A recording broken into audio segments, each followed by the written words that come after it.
Hey guys, welcome back to Adulting with Moi. On the topic of basically creating budgets and whatnot for yourself, and I was recently talking about my little envelopes that I make. I think something that I did not say to you guys, which I think honestly makes all of this work, is discipline. You can have all the greatest financial advisors at your door, or I guess at the touch of a button, or have all these things set up where you have savings accounts, stuff like that. But if you aren't disciplined yourself, nothing will get done. So your debt will not get paid off. You will not save money. You will not live in, or I get not live, but basically live a financially literate life.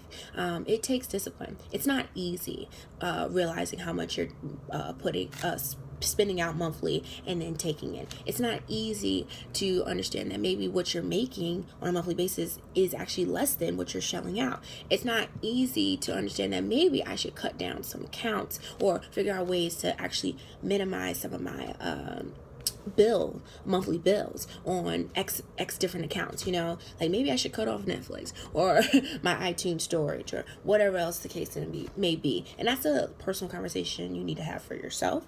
I'm open to talk about it, and I can explain to you what I did.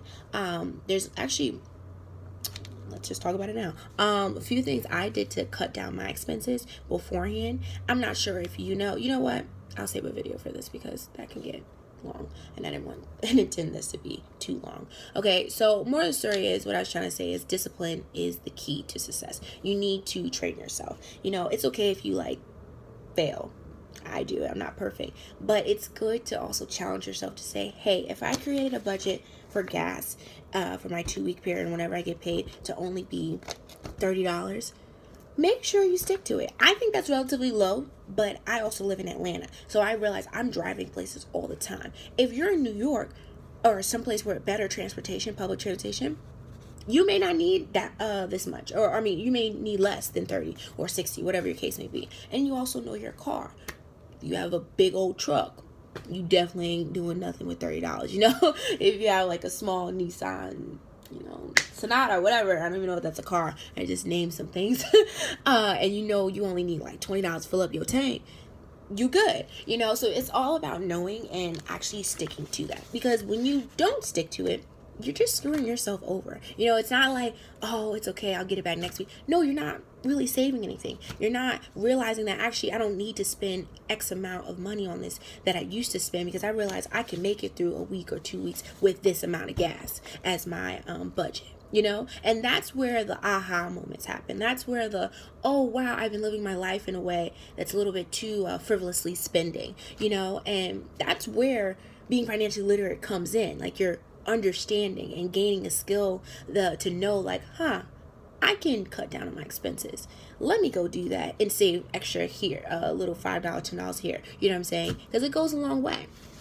Just like groceries, try to understand that this can fluctuate. I understand, I've done it too, but try to meal prep. I think that's the best efficient way to save money. Instead of eating out every time, or doing a little quick stop to your favorite fast food restaurant after work, when you just go home, and if you have meal prepped already, you can just heat that sucker up, and you don't have to worry about, oh, it's gonna take me 2 hours to make this. You know what I mean? Next thing is self-care. This is hard to talk about, because I know for me, I do it myself. So I'm gonna be honest with you, it's always hard to be disciplined when it comes to me, because I'm like, y'all, I need to make sure my nails is done, you feel me? And I don't care how much it costs. Or I need to make sure my hair is done, whatever the case may be. I think it is a big discipline matter, and it's honestly just trial and error. I've had a budget of 100 and went over it to 200. That pay period was rough, because I made that decision to do that, and I have to deal with the consequences. When I did follow my discipline of keeping it under, say, 150, it was great, because I actually had money left over. So now the following pay period, I didn't have to have a budget of 150 starting. I already had 50 left over. I'm just going to put 100. And that right there is saving money right there, $50 that you would put and allocate for self-care to something else. Maybe pay off some debt. That's what you should do. But if not, you can move it around, because we all have different lifestyles and different liabilities. You know what I'm saying? My liabilities are not the same as yours.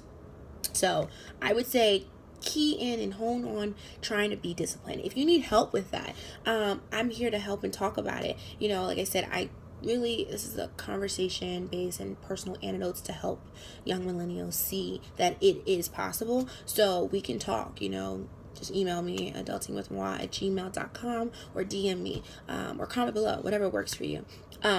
We can talk about it, and I'm sure there's apps to help you, you know, be a little bit more disciplined. I'm looking for some myself, so we can look at it together. Okay, so thanks for joining Adulting with Moi. I just wanted to put that out there because that's another key thing of becoming financially literate. You need to be disciplined, and it takes time. You know, don't expect perfection the first time. You know, I'm still doing this. You know, I am nowhere near like Oprah Winfrey status, you know, or nowhere near where I really want to be at.